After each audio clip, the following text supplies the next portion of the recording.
காந்தி ஜெயந்தியை முன்னிட்டு மாணவர்களுடன் இணைந்து கிண்டியில் உள்ள காந்தி மண்டபத்தை சுத்தம் செய்த ஆளுநர் RN ரவி, மகாத்மா காந்தி சுதந்திர இயக்கத்தின் தலைவர் மட்டுமல்ல, அவர் தூய்மைக்கு முக்கியத்துவம் கொடுத்தவர் என பேச்சு.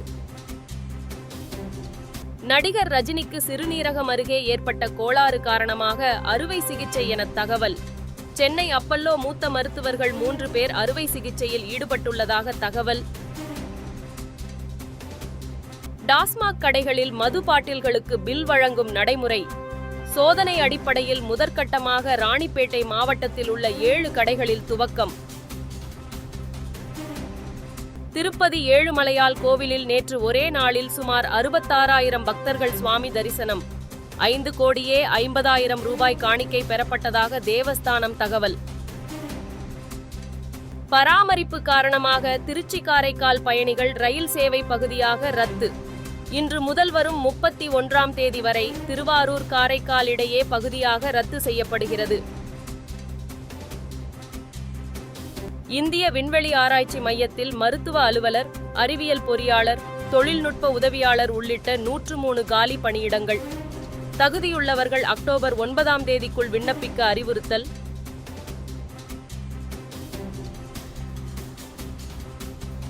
தேர்தல் பத்திரங்கள் மூலம் பணம் பெற்றதாக மத்திய நிதி அமைச்சர் நிர்மலா சீதாராமன் மீது வழக்கு பதிவு. இடைக்கால தடை விதித்து கர்நாடகா உயர்நீதிமன்றம் உத்தரவு. திமுக ஆட்சியில் காவல் நிலைய மரணங்கள் தொடர்கதையாகிவிட்டது.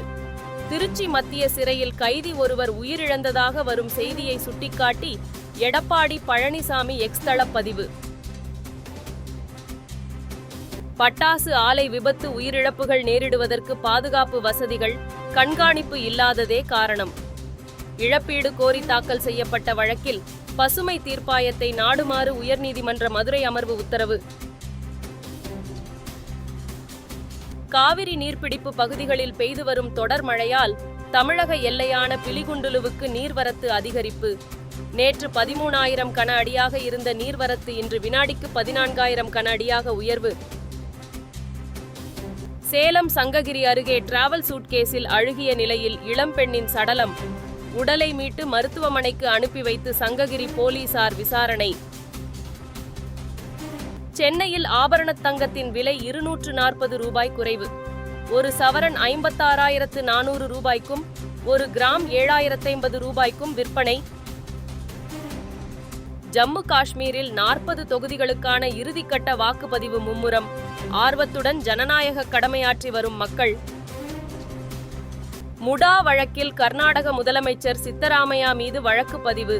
வீட்டு மனைகளை தனது மனைவி பெயரில் சட்டவிரோதமாக ஒதுக்கியதாக எழுந்த புகாரில் நடவடிக்கை. புதுச்சேரியில் ஆட்டோ தொழிலாளர்கள் இன்று வேலை நிறுத்தம். வாடகை பைக், இ-பைக் திட்டங்களை தடை செய்ய கோரி கோரிக்கை.